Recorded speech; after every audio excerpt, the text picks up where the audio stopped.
Hello, everyone. Thank you for being here and thank you for the invitation. For me, it wasn't really clear what my connection to the subject is. So I tried a little bit, and then I started to polish my images, and then it became something that I always tell, or it feels that I only have one story. I'm a graphic designer in Amsterdam. I studied in The Hague for 2 years and then graduated at Rietveld in Amsterdam. And I'm going to tell you about some projects and about some of my the things that keep reoccurring in my practice.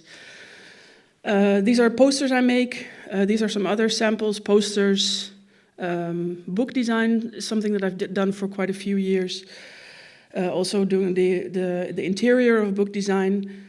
But ended up doing the end papers, the patterns for the books, and at a certain point people were not asking me to do the book design anymore, but only the end papers. And sometimes I think 4 times now I've published my own publication with sketches, tryouts, failures, and samples of work I made, and this is my 4th edition, and here's some pages with samples for patterns, I think. Sometimes I go back to my work and thinking, oh, I never used this, and I'll just open the file and work from that point on. And a lot of type experiment as well. This is one of my letter drawings that I made on a very systematic way, where I had vertical lines, and when the vertical line would bounce onto the outline of an existing letter, I would bend the direction of the line.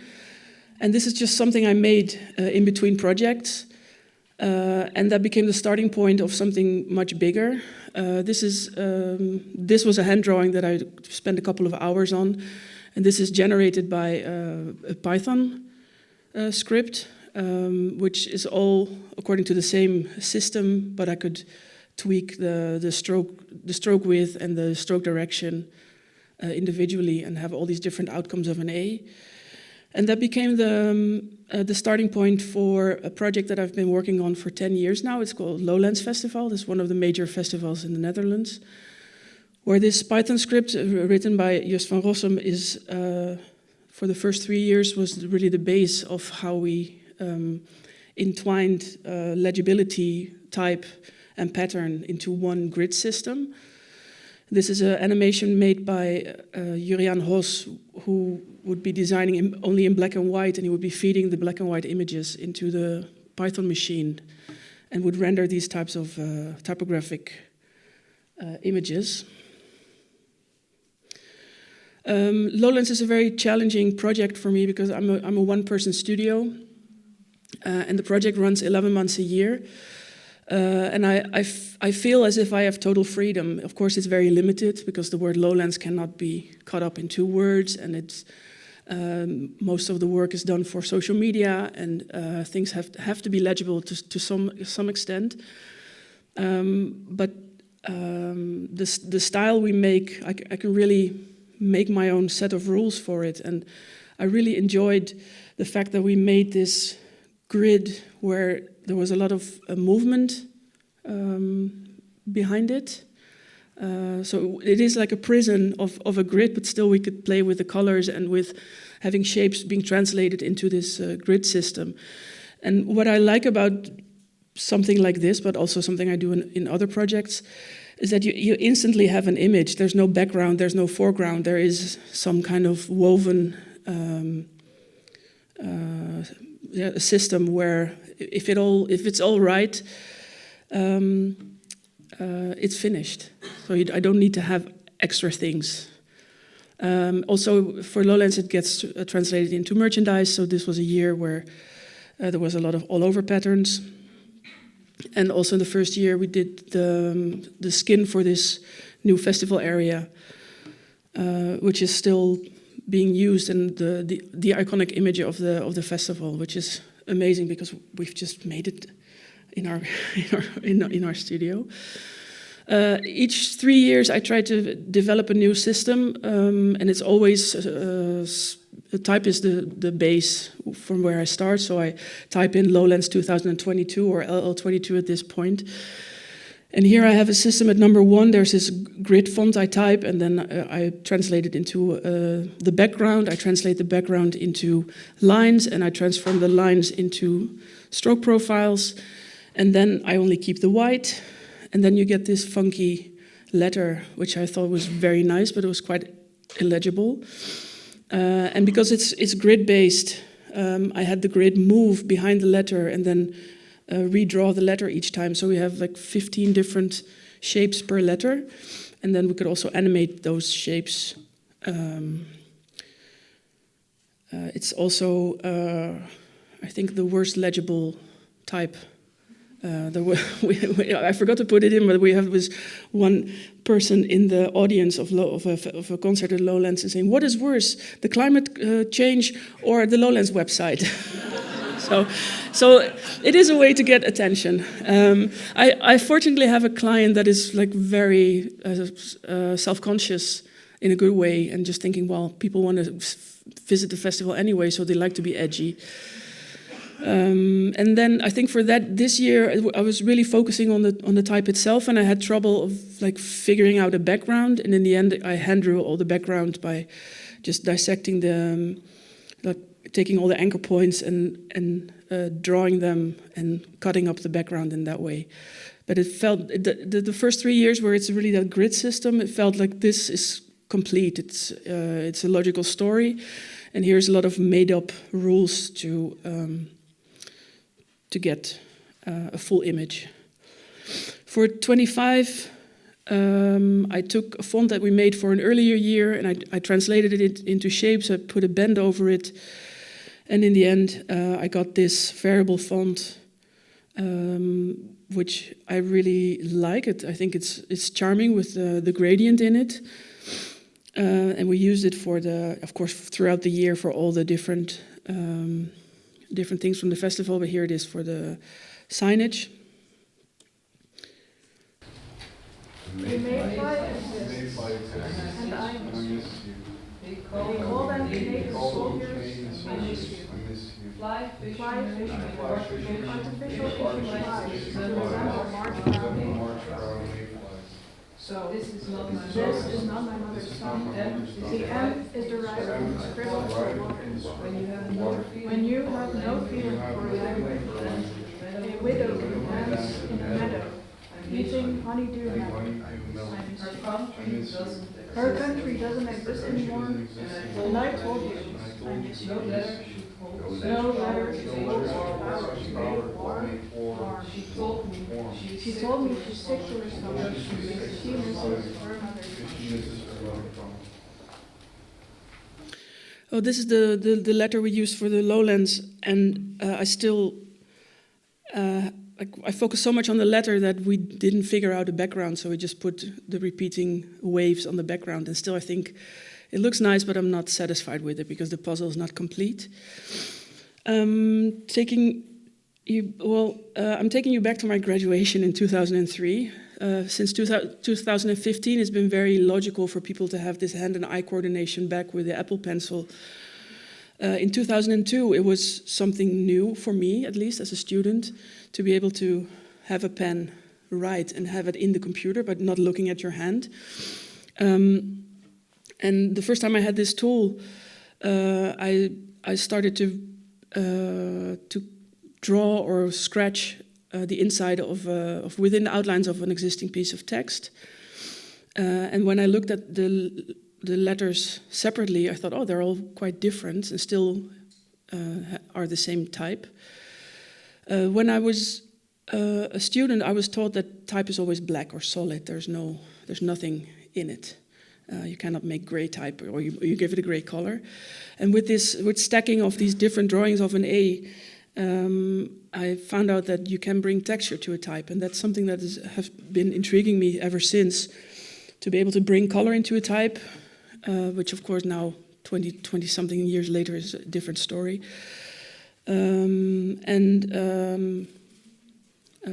Well, to also let some type grow outside of its own boundaries, and to see where legibility starts and where legibility stops. This like digital drawing, which was the first years I did super manually, so it was just click, click, or draw in Illustrator. I was really enjoying to give type treatment to existing fonts and to see how far I could grow outside of the font, or how detailed the texture could be. But also I started wondering, okay, you can also draw the surrounding, the white space around it. So this is an invite I made with not touching the type, but only touching the surroundings. And in 2010, I designed the stamps for the Netherlands, and using this system of letting the type or the zigzag line of the type determine the flow of the background.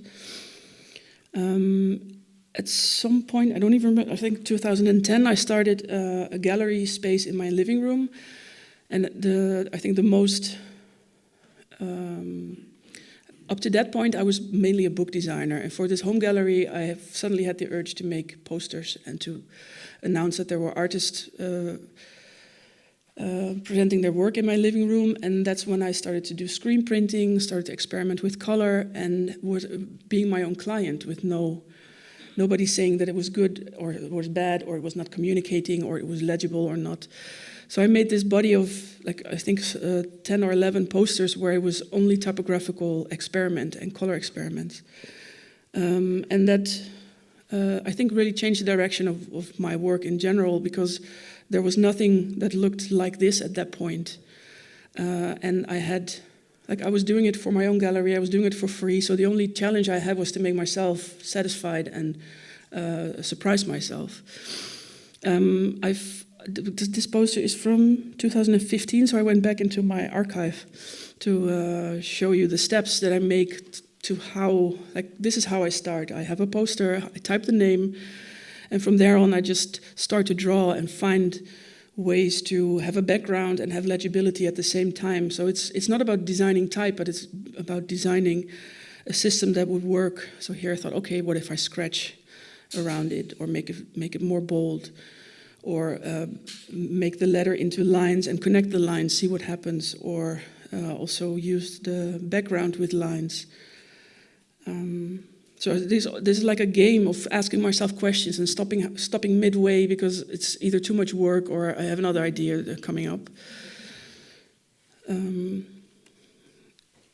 then, because it was doing screen printing, of course you know about overprint. So this was the final result. And these are things that, if I open the file years later, I have a hard time finding out what I actually did or how I did it. But when I was doing it, it all made so much sense because it was like a game. Like, this is how you do it. So I wasn't making decisions on the spot. I was just following this set of play. This is more manual drawing, but also made it into a poster where the foreground and the background are kind of one. Similar, these are all outcomes. These are all Riso printed. The first ones were all screen print, just some samples. So this is all type play for me. And sometimes I have this, I discover something that I project to a bigger project, because these are printed in edition of 60, and it's in a gallery in Groningen. So it's not really something you see on the street or anything. Making the patterned end papers is really something that cost me a lot of time, and it's in a way it is similar to type design, because you cannot have too much detail, because then it will be illegible. Then you have like a blurry page. You don't want to be too easy, because then it's a boring pattern. So this is this fine line of discovering a system and making it pop, making the paper more than just some lines on ink lines on paper, but really to add this tactility to a sheet is for me mesmerizing. And also this again has changed the course of my projects, because I was doing this with a printer and I was not earning money for it. The only thing I got in return was I would make the pattern, and then he would print a stack, and I would have a stack with nice papers. And in the time that I was still making invoices on paper, the invoices 2 out of 3 times would get lost because the company would be showing them around because they look so nice, printed in gold and all these things. And I was really waiting for an opportunity, like, oh, maybe someday somebody will ask me to design fabric, or maybe, well, these are some more samples. And this, for instance, is a pattern that I designed but has been reprinted 10 times in different colors each time. And the printer would like show me when it was finished, and I would have never chosen this like fluorescent green. But I find it quite inspirational to have all these different color sets. The patterns, of course, they live a life on its own. On the one hand, I try to really weave the font or the legibility into the pattern system, or the other way around, to have a pattern system following from the way that I make my text. But this is a sample where it's just the pattern for a sheet of stamps. This is a poster I made for my own home gallery, and here I had discovered some system of overlapping colors, but also morphing the background towards the letter and then translating them into lines. Again, this is a poster that was edition of 50, and I just hung them in bars. And then I got a project for the Schiphol, the cargo site of the airport here in Amsterdam. And they wanted me to design a fence of 58 meters. And then after, there's always a lot of sketches go before I come to the conclusion that I already have the solution somewhere. So this is the left top part of an S. Did the same system with lines and morphing the lines towards the letter form. And translating them into perforation holes, and they were punched out of steel. This is the bottom part. So it's a very sad part of the world, this backside of the Schiphol airport. But it's nice that somebody like gives some attention to it and almost makes this like it's almost as if it's lace. It's super nice to have this like rough, sturdy material like steel, and to give it a treatment that it becomes almost tactile or fluid or anything. I really like the glitches that because I don't because the perforation it's an existing grid, and what I do is just I take lines, I draw lines, and where the perforation hole gets glued to the line, then it will be solid and not perforated anymore. So it's and almost 10 years after, the Schiphol cargo site called me again and said, hey, you made this fence 10 years ago. We also want to have something for the interior. So can you design, can you make an update of the design? So I did. This is a 14-meter wall with the same system. This, I think, a slightly different size of holes.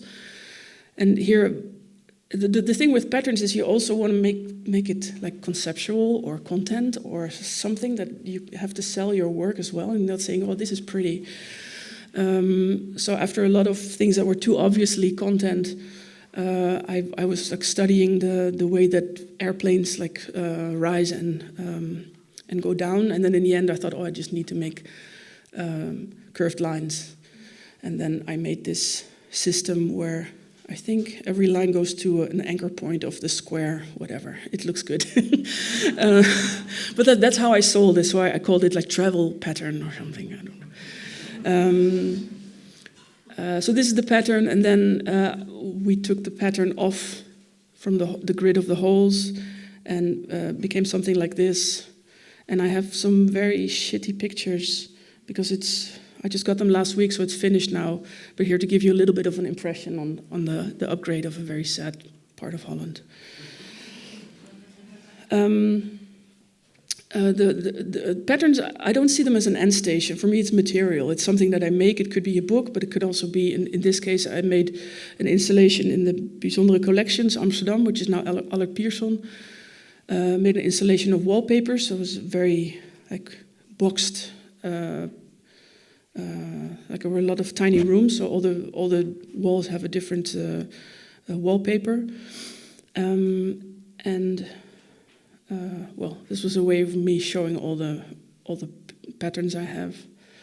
Here you see the pattern on the left, which was actually a contribution for a magazine as an end paper, but then I got a project for a church floor, and I thought, oh, I need something curvy. And then as a sketch, I took a part of the pattern I had already made, cut out some parts, made it into maquette, and that became the final result of a church floor in Zaandam.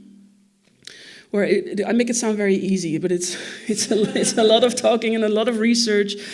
And for this, it was the historical path of the church was still present, and they wanted to keep that. So I had to relate in colors and in shape and in symmetry to a church that was from 1899. So what I did was I tried to find contrast in many ways. And when this was finished, because we all felt it was logical, it's also a project that took 6 weeks, only from the moment I got the project until it was finished. And then somebody thought, oh, we need to give it some content, and then they called it Walking on Water, which for a Christian thing. And I'm like, okay. And the thing was that when I was designing this, for me it was just pure abstraction, but because I had to work with a certain brand of tiles, and there were colors, and some colors were already in the church, so I didn't want to take those colors. So I chose blue, so that helped to the Walking on Water. Here you see, I didn't realize until it was finished that on the right part up, you see the stained glass, and it really matches well with the mosaic on the floor. It was funny that when this was presented, or the church was reopened after the renovation, the people who owned the church said, yeah, you still have to clean your floor, as if it's something that I left there and that I had to take care of. So I hope, I've never been back, but I hope that they like it now. I have no concept, I don't feel the time. Oh, that's perfect. I will be a little bit shorter than that. Other project I'm doing, recently, it's now finished, but I did a poster for the Bijenkorf, which is a fancy warehouse here in the Netherlands. And they were very proud of the fact that they give an art poster assignment to a designer artist each 5 years. And I felt like making a pattern again, and this was something I'm now in the phase of my design work that I do things that I'm against. So I'm not against Bijenkorf, but I'm against putting something on top of a pattern. I don't like that, but I did it, and it looks good. It is, in my defense, it is a part of the pattern that I just took out to communicate the content. And they used it all over the city and in the windows of the shop. And it was nice to see, to be used in such a broad sense, instead of designing a poster and having it there for 50 copies. This is a poster I made for the gallery in Groningen I work for. And this is from 16, so also almost 10 years ago. And I was asked by a director of a documentary if I could make a poster for his documentary. And he was sampling all my work, saying, oh, I like this poster, and it could be something like this, and it could be something like that. And this system, so I divided the screen into lines and have the lines take a turn when they get to the end of the letter. So you get these swooshes. And I thought it was a very simple way of making it, and I had made a tutorial for myself, I think in 2016, just to remind me. And then after a lot of sketches, I thought, okay, then I'll listen to this guy and just try to remake my own poster. The title is The Desert of the Real. It took me 7 hours to find out how I made this poster. So in the end, I had The Desert of the Real as a base, and I think this is the approved poster that will be in the city soon. It feels funny to steal my own work, but sometimes you just have to do it to make it work. And currently I'm working on Lowlands 2026, which is a battle between figuring out a type treatment that is reproducible, preferably make it into a font that can be used by the animator, that can be used by people from Lowlands, that can be used on the web, on different platforms, different browsers, and not only make images. These are not the final sketches, these are just the ones I didn't pick. And still, I don't know, was it 2 years ago? Yeah, 2 years ago, I was asked by Akim to contribute to an exhibition here, and then I came up with making wrapping paper, and I finally found a spot where they could print on demand, but real rolls of wrapping paper. This is my burning ambition to do something solid with that, and that's quite complicated because the costs are quite high, and people don't want to spend more than regular on wrapping. That was my talk. I hope it made sense, that you could do something with it.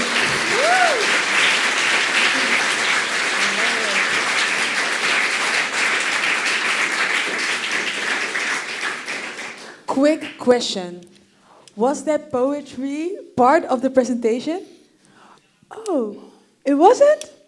It was its own presentation. Okay, period. Does anyone has questions for Hansje van Halem? Oh, you have a quick question? Okay.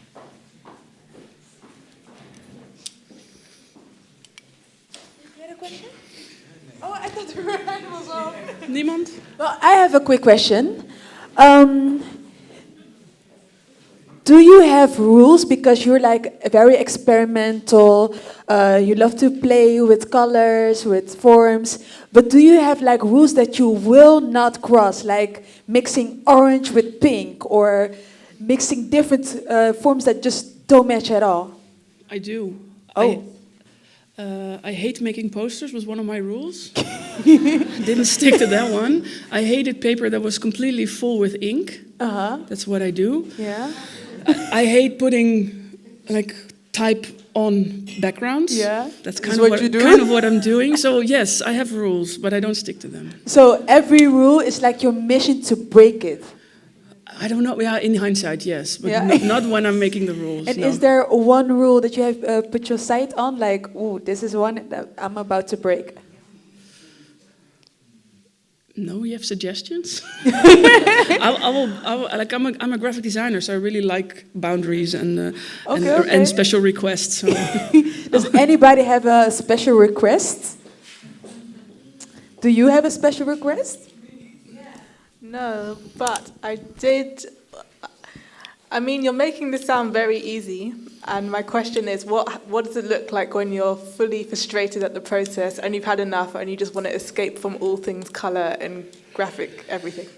Well, the last poster for the documentary I showed, I was like while working until like 1 o'clock at night, I was typing the breakup email multiple times and like feeding it to ChatGPT and just asking like how can I put it nicely, and so I have that voice of like, this is not going to work and I don't want to do this and I'm not good at it, and then also like the experience and the calmness of thinking, okay, I'll just leave this window open and I'll go to bed now and I'll check in the morning, and then I see two sketches that could both be the end result. So it's always a struggle.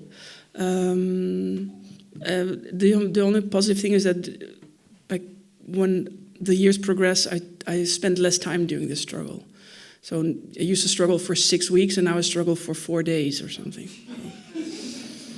And do you have like a dream assignment? Like, we are well connected here. Germany is here, Italy is here. So if you have like a dream assignment, maybe, you know, they can hook you up, you never know. No, well, there's something cooking that is resembling my dream, but I'm not going to.